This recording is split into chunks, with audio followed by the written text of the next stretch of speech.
maybe just a bit about myself. So I'm kind of very interested in questions around kind of attempts to bring some precision to discrimination law and discrimination doctrines, which is also meant to highlight some of the ambiguities that currently exist in some legal doctrines. And so this project is part of an attempt to think a little more broadly about algorithmic harms within legal doctrines kind of beyond disparate impact.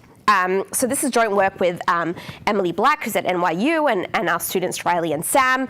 And our main focus is considering alternatives to traditional discrimination doctrine for addressing discrimination harms. And specifically, we're comparing two doctrines. We're comparing kind of disparate impact, which is the primary discrimination doctrine for addressing facially neutral policies that create impermissible disparities, and the prohibition on unfair or deceptive and sometimes abusive, I'll talk about that, acts or practices, what's known as kind of the UDAAP doctrine, which is primarily a consumer protection provision, but it can also be applied to discrimination. And so while this idea of using potentially UDAAP to address discriminatory concerns has been around for a few years, there's very little work on what exactly this means and how it might compare to more traditional doctrines of disparate impact. So what we're going to try and do in this project is bring some more precision into the difference between these two doctrines using kind of an example. And this is also going to serve as a way to kind of highlight the current ambiguities that we have in both doctrines. But I also hope to say something maybe a little broader, more general, about thinking about other legal doctrines to address kind of algorithmic harms.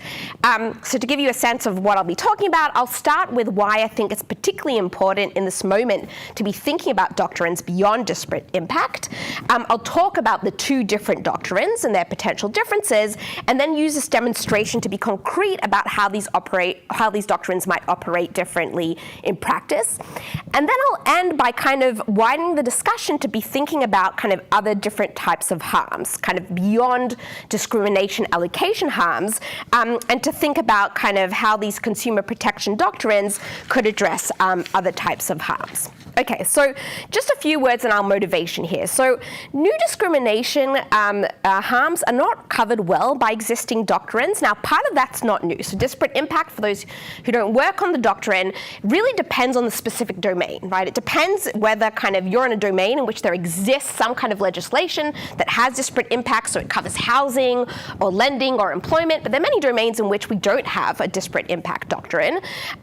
Even in these existing pieces of legislation, we've got a bunch of really interesting carve-outs, like the Dodd-Frank, the kind of consumer financial protection, carves out certain types of auto lenders. Why?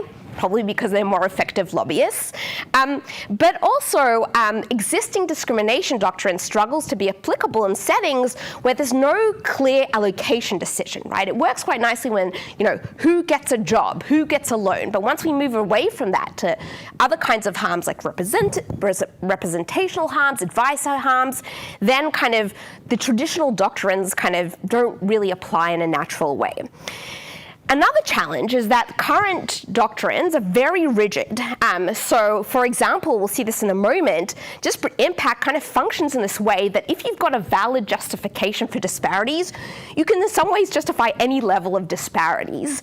And there's no kind of weighing of kind of harm versus business interests. Another set of challenges is to do with the fact that it's no secret that disparate impact is very much under attack in these recent months. So just to give you some examples, we had an executive order come out in April last year that said disparate impact liability is wholly inconsistent with the Constitution and threatens the commitment to merit and equality of opportunity that forms the foundation of the American dream. So that came out in April. In September, the Equal Employment Opportunity Commission kind of had this internal memo basically directing field officers to kind of drop disparate impact claims by the end of the month with respect to employment discrimination. In December, so this is just a month ago, the Department of Justice changed its regulations of Title VI. So Title VI is the part of the Civil Rights Act that prohibits discrimination for federally funded programs. They basically eliminated disparate impact. There's these attempts to change the law. When we can't change the law, there's attempts to change enforcement priorities. And if you think disparate impact is doing important work for addressing discrimination, this is obviously pretty bad news. So a large part of kind of the motivation here is that we think of the UDAP doctrine as a little more robust than disparate impact. It can be enforced by more agencies, and very importantly, a lot of states have UDAP laws, and I'll talk a bit about that at the end. So before we engage in a direct comparison, I will bore you a few minutes of kind of the details of these two doctrines, so that will help kind of think about what the differences might be. So as I said, disparate impact very much depends on the domain. Most of my work is thinking about disparate impact in the fair lending context. And so to give you kind of an example of how this doctrine would operate, one of kind of the salient examples we've seen in last years about claims of kind of algorithmic discrimination was made against Apple Card. So Apple Card at the time was using big data to set these highly personalized terms. And in 2019, it was claimed that it, while not directly using gender in setting credit terms, was creating these disparities with respect to credit limit for men and women. So this type of argument is what we think of as like the first stage of a disparate impact, right? Showing, for example, under the Equal Credit Opportunity Act, it's showing that despite some kind of facially neutral rule, it creates these disparities. Now, the claim against Apple Card prompted this investigation by the New York Department of Financial Services, which concluded that men and women of equivalent credit characteristics were treated similarly. So in other words, to the extent that there were these disparities, it's explained by some business necessity of assessing credit worthiness. This is the second stage of a disparate impact claim, essentially allowing lenders to defend their policies when they have this business justification. But the disparate impact doctrine doesn't stop there. There's a third stage to disparate impact, which is very often overlooked.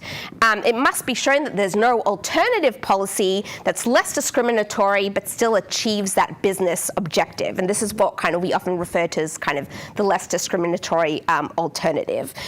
So for example, if there's a different model that's equally capable of predicting credit worthiness but creates less disparities, an Apple Card would have to use kind of this this alternative model. Okay?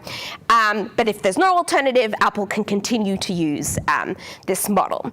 Okay, so to help set up the simulation I'll show you in a minute, I just want to mention some previous work that I've done in the past with kind of Burke Houston here, because there's very, very little regulatory guidance on how exactly that third stage is supposed to operate.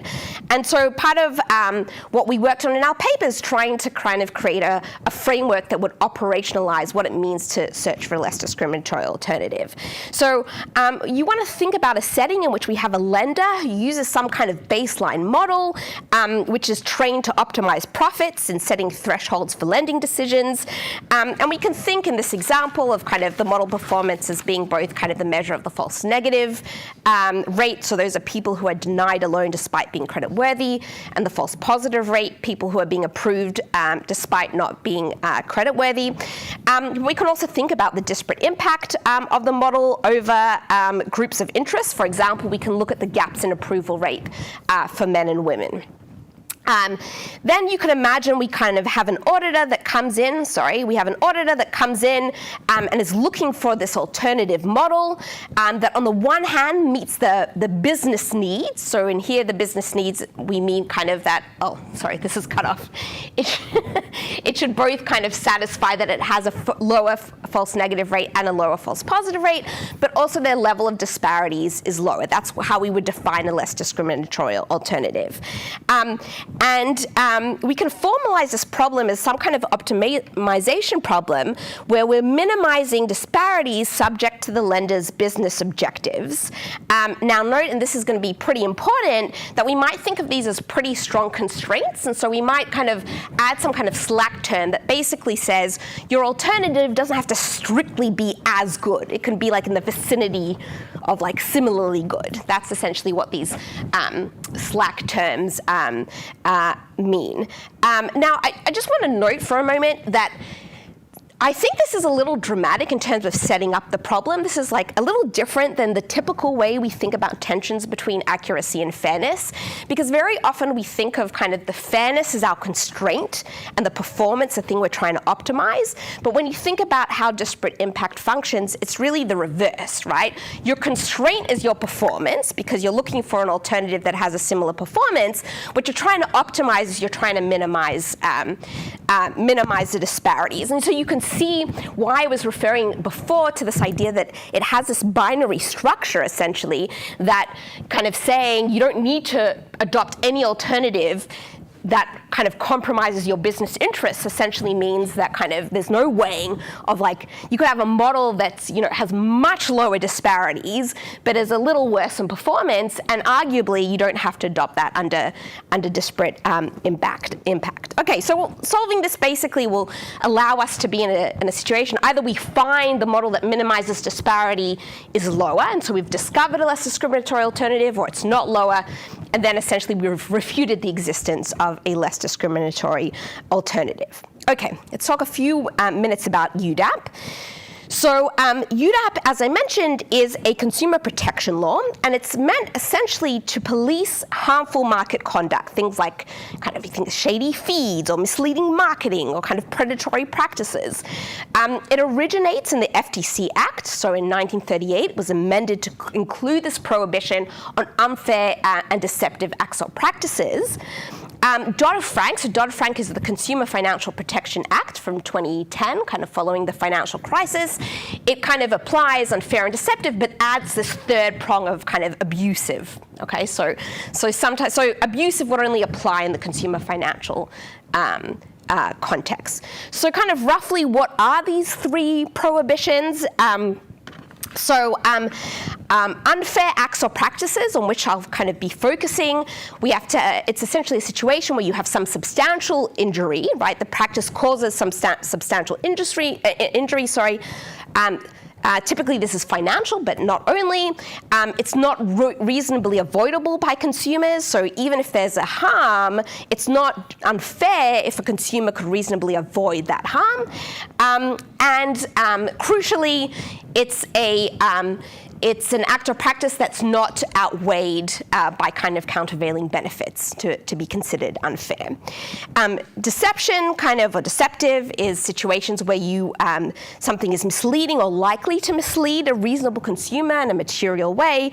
And abusive is basically these conditions under which there's some kind of exploitation of consumer vulnerability or confusion. Okay, so I'll be focusing on unfairness. Now, at first blush, it might be surprising. Why would you use this doctrine for discrimination settings?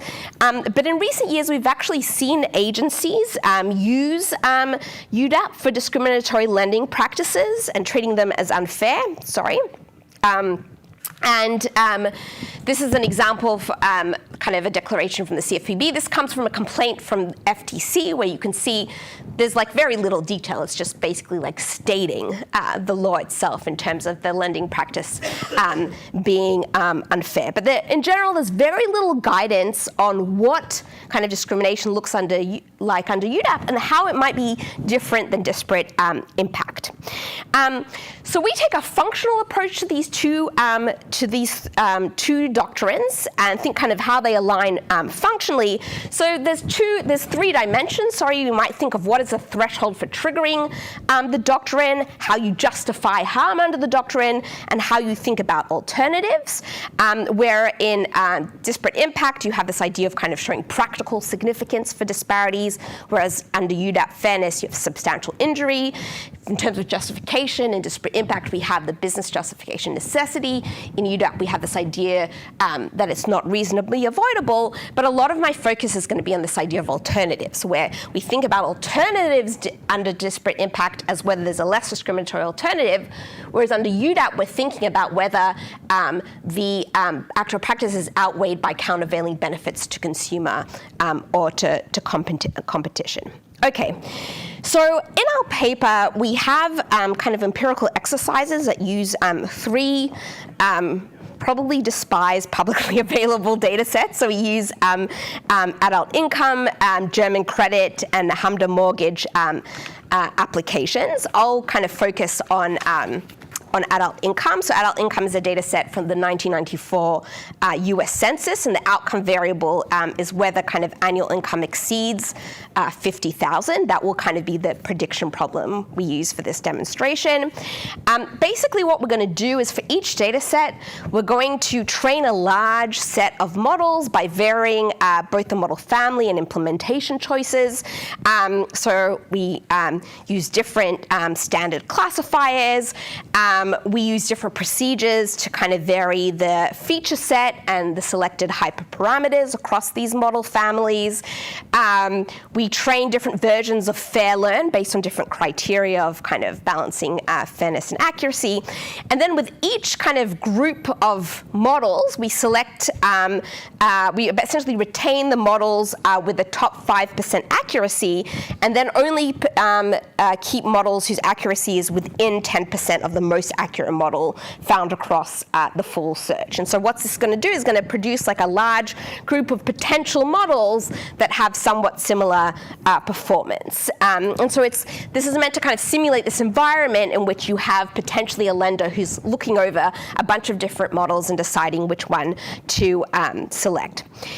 Then for each trained model, we're going to evaluate it on kind of a common holdout set, in which we're going to look at performance on 2 dimensions. First of all, on accuracy measured as the share of correct predictions, and then kind of demographic disparity defined as kind of the difference in the positive predictions, or kind of, in theory, like approval rates for loan, although here the prediction is obviously kind of whether you have an income around above 50,000. Our baseline model, what we're going to think about our baseline model is going to be the highest accuracy model produced by this search procedure. Okay, so let's see what this looks like on the adult income data set. So it's not very appealing to look at, but each spot here is a different model, and it's basically plotted according to kind of accuracy, so increasing in accuracy. Here we have a fairness score, which is essentially just 1 minus demographic parity, and so we're increasing fairness here as well. So our yellow dots are kind of our Pareto frontier of models. And we assume, as I said, the best performing model is our baseline model, that red model. So like we have a lender that says kind of this is my prediction model. And now the question is, can we come in and challenge the selection of that baseline model under the 2 doctrines? Okay, now one question we might ask ourselves, I suggested that maybe these 2 doctrines have different threshold of like the level of disparities. Like maybe below a certain level of disparities, the doctrine doesn't even get triggered, right? So potentially you might say maybe kind of the threshold we're looking for might be higher under UDAP, it could be lower under UDAP. We kind of don't know because the language is different in the 2 acts, but it's not that we have regulatory guidance. But that's kind of one question we might ask ourselves, and kind of would these levels of disparity even trigger the different doctrines?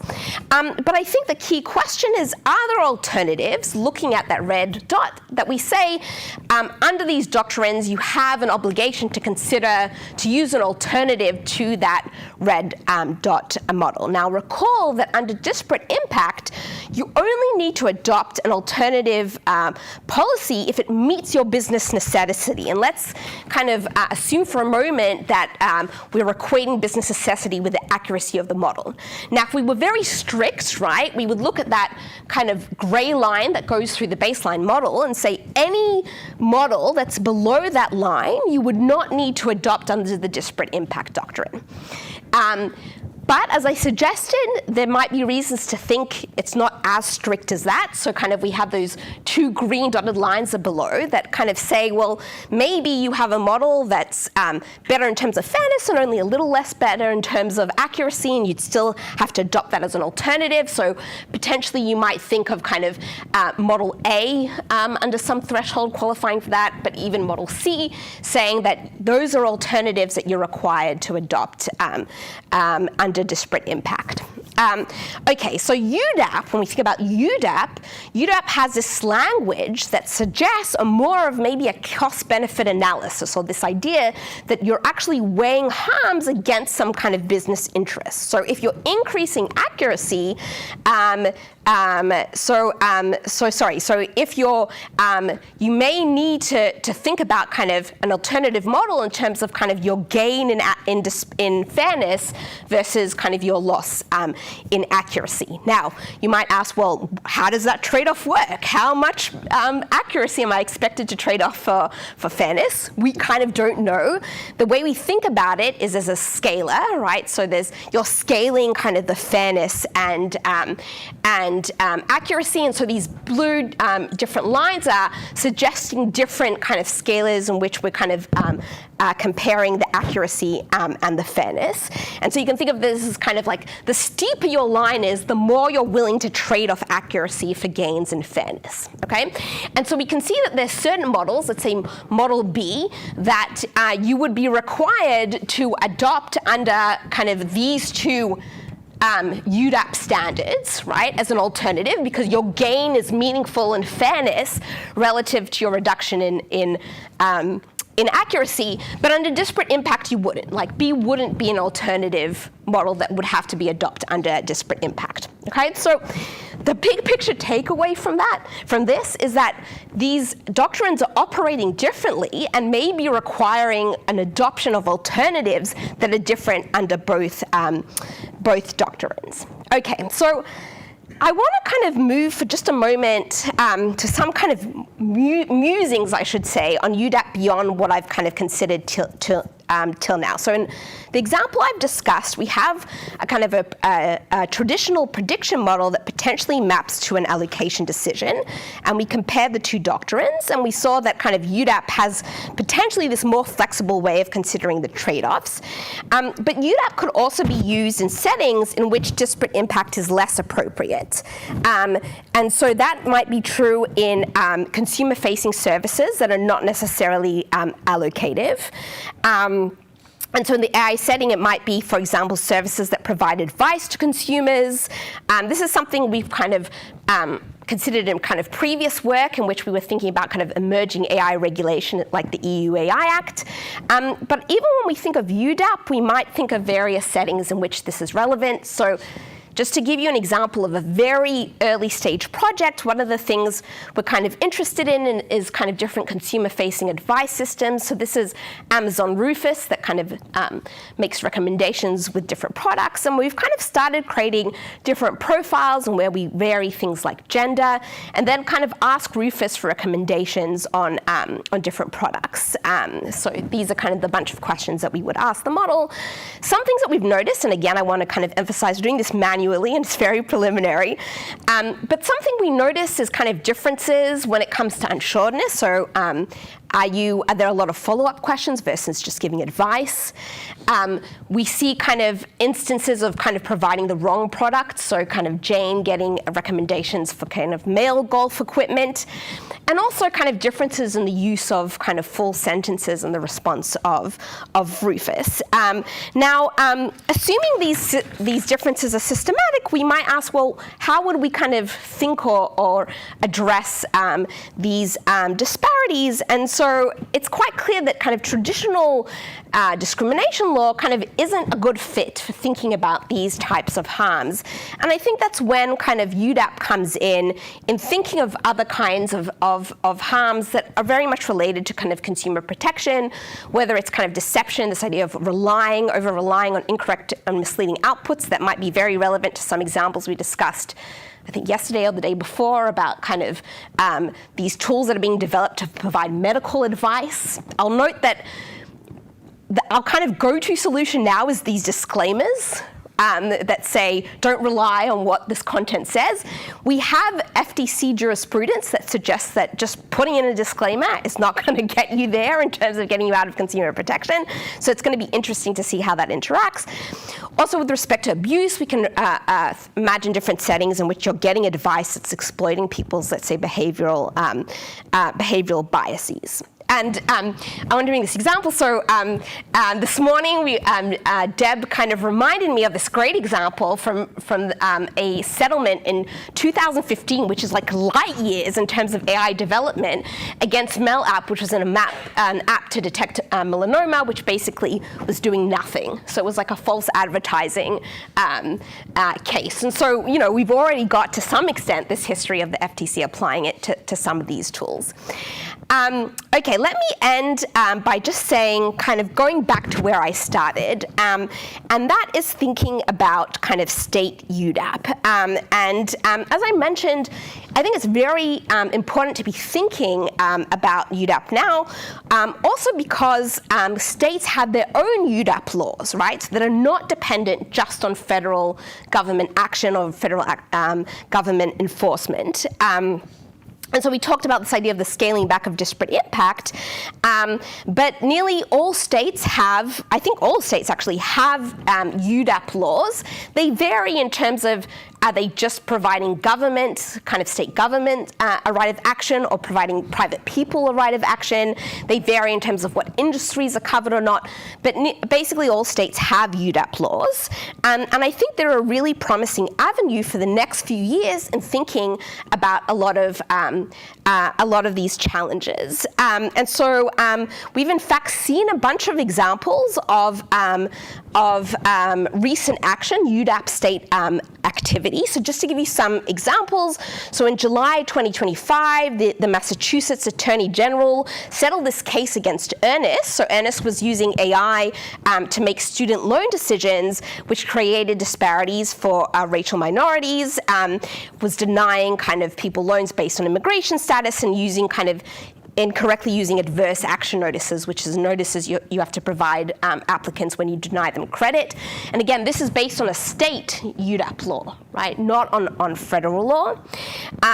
In September 2024, we had an example of the Texas Attorney General reaching a settlement with Pieces, which was a Gen AI health product that was meant to provide these summaries of patient conditions and treatments in hospitals, and it was a claim of kind of false advertisement around the accuracy of that tool. And a final example is kind of from July 2024.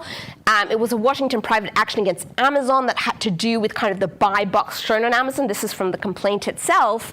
And the judge in this case ultimately dismissed it, kind of claiming that it didn't have some kind of alleged harm. You can think of that as like a revise and resubmit in the legal world. But what's important here is that it was a private action, right? So this is not even the Attorney General. This is a class action of individuals bringing a claim under the state UDAP law. Okay, so I know I'm basically out of time, but I guess what I want to suggest is that I think UDAP opens up a kind of other ways of thinking about both discrimination harms, but kind of more broadly of some of the kind of algorithmic harms that aren't falling under kind of more traditional discrimination doctrines. And myself and a lot of other people in this room have spent a lot of energy in kind of bridging some gap between some technical research and some kind of legal doctrines, and thinking how exactly they operate. And I think there's a huge amount of work to be done when coming to think about UDAPs, and I think it's particularly relevant and urgent in this current moment. So that's my pitch.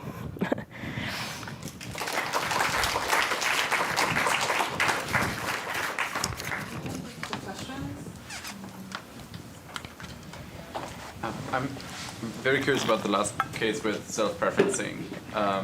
This is only state level, but here, pushing it further, this almost sounds like European-style Digital Markets Act creeping into the US. Is that going to happen under Trump 2? What is our future? My uneducated prediction would be it's not going to happen at the federal level for sure, but I think it's interesting that it seems as though a lot of state attorney generals are inspired by the kind of the product safety way of thinking that we see in Europe. And just, I mean, if anyone's following, like currently, so the head of consumer protection now in New York City was head of consumer protection at the FTC.